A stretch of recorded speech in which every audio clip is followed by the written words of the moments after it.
You? Is anybody? There's Molly, folks. That means your friends the Goldbergs are here. Brought to you by Does, the new kind of soap for everything in your wash. First, let's drop in on the Dozen family.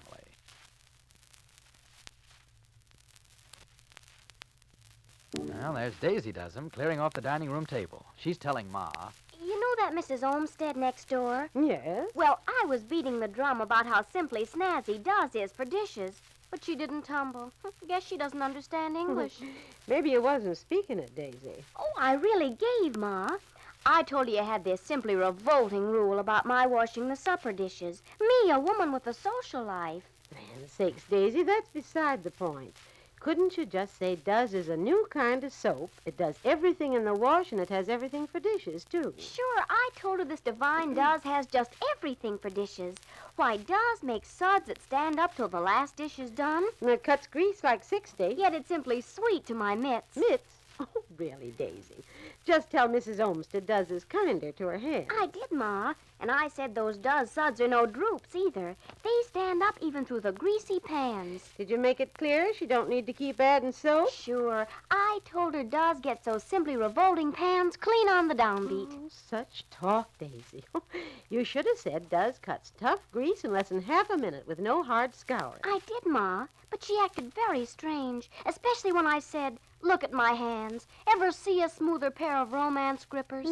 Good gracious, Daisy. Well, I'd better phone poor Mrs. Olmsted and tell her in plain English what does, or she'll think we're all balmy. Okay, Ma. Just tell her to give her dishes their daily dozen.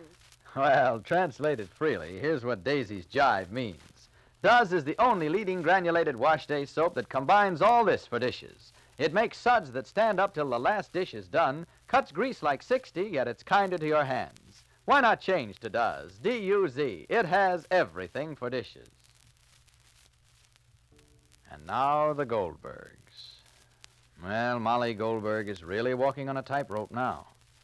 The fact that Molly is willing to dare anything, even the indignant criticisms of her neighbors, to save a human being from the consequences of his or her own stupidity or malice, has made her give Grace and George still another chance to redeem themselves. Unknown to the townspeople, who were furious at being swindled by these two thieves, Molly has contrived to bring Grace and George back to Lastenbury to face the music. Grace is now in the house. George is hidden in the barn, not knowing his wife is back. And poor Molly is having a hard time trying to break through Grace's indifference to good and evil. Listen. Grace. Where's George? That's all I want to know. Grace, if you go upstairs and rest a minute because you're hysterical, I'll call him. Where I'm going, I'll have plenty of time to rest. If Mrs. Goldberg says you should go upstairs, go upstairs.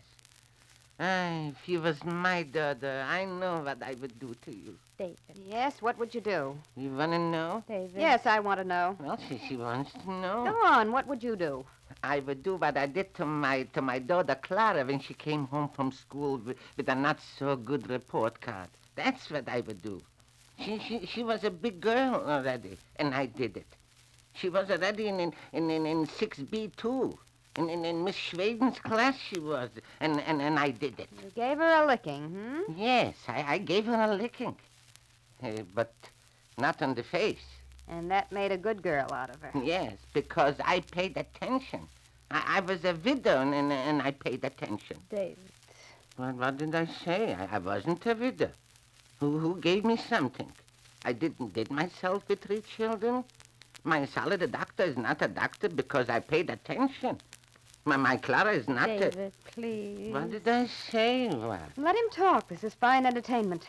Believe me, I'm amused. Huh? Oh, nothing. I'm amused. Go on. You gave your daughter a licking. So you didn't spare the rod and you saved the child. So simple. And now she's a sweet, good woman, protected by the love of a good man, and they'll live happily till they die. I'm sorry for you. I'm sorry for you. Be sorry for yourself. No. For you. For you, I'm sorry, Grace.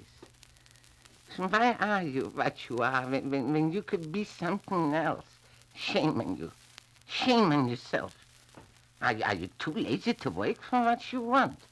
Did you have to come here and do what you did? David. Let me tell her what you did. Let my words be like a looking glass. David. David. What, David? What did I say? Why is she talking like she's right and the whole world is wrong?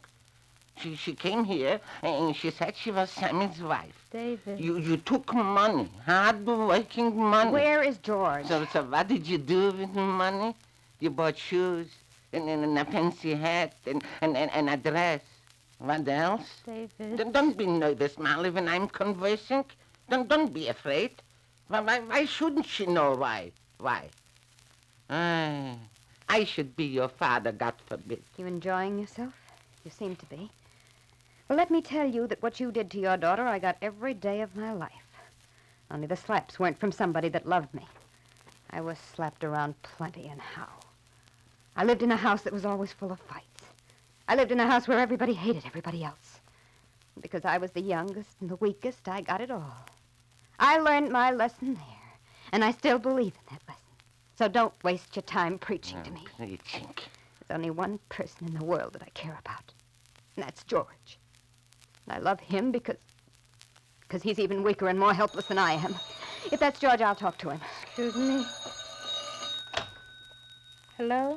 Molly, Well, Yes? I'm calling together all the townspeople of the committee. Yes? Be prepared.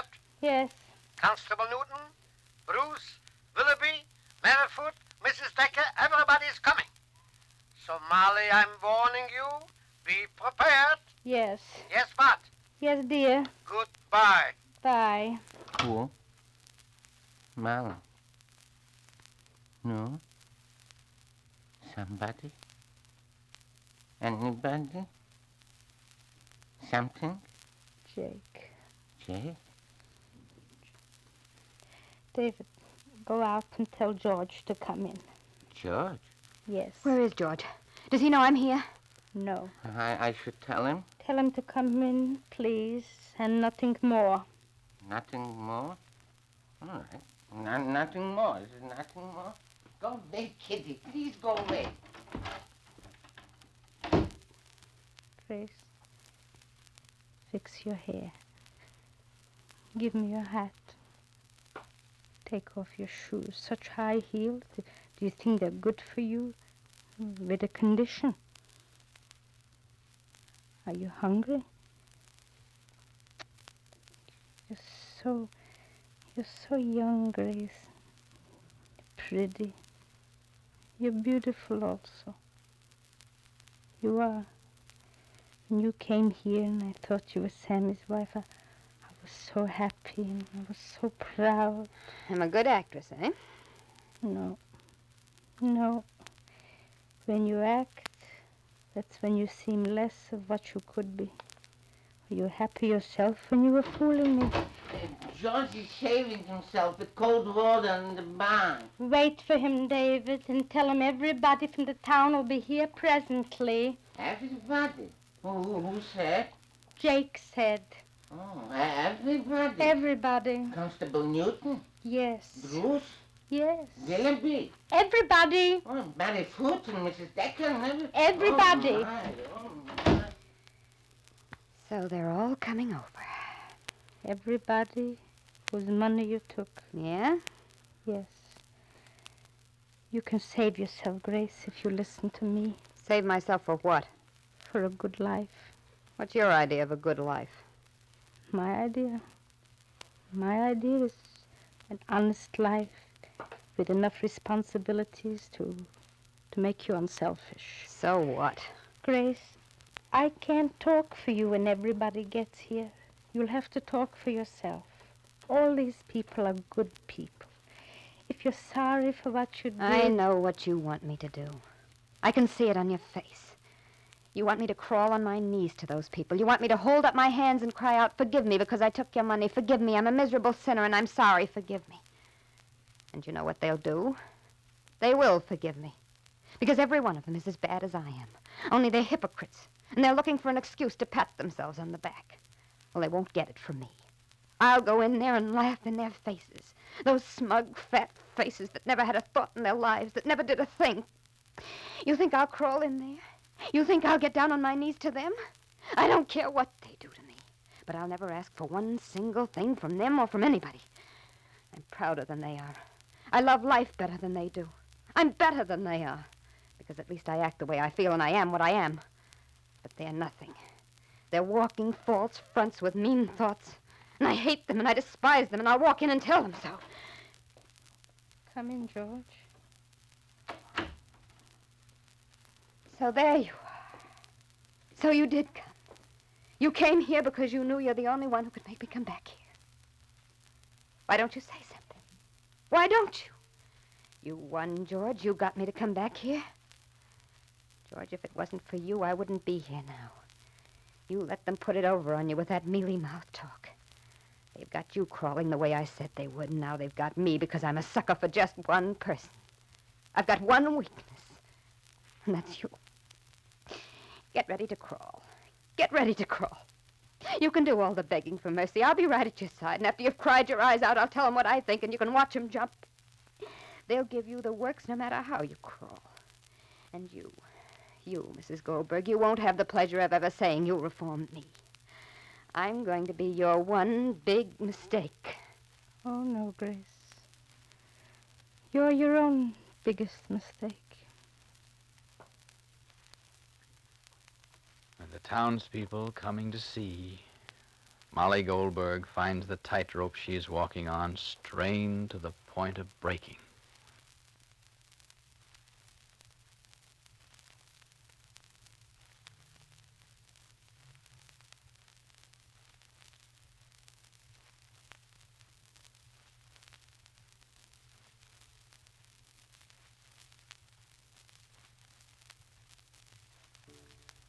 You know, an awful lot of bullets are being wasted these days in kitchens all over America.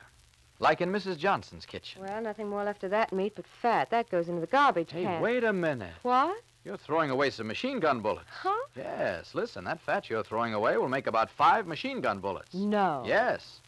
Why, just 1 pound of waste fat will make 150 machine gun bullets. If you melt that fat down in your oven whenever you're broiling, and then add it to the other waste fat you've got, I'll bet you'd have a pound for your butcher in no time. Well, I guess Sure you would. And listen, if you turn in a pound of fat a month, you'll be sending some soldier 4 machine gun bullets a day. So, ladies, save waste fat. Solid fats, too. Melt them down, pour them into a clean container, and take them to your butcher. Now, don't throw any waste fat out. Turn it in. Keep our guns firing. Be sure to listen to the next episode of The Goldbergs. Molly faces a new kind of reality in Grace and George. This is Clayton Collier speaking and reminding you to do as the Dozens do. Let Does, the new kind of soap, do everything in your wash.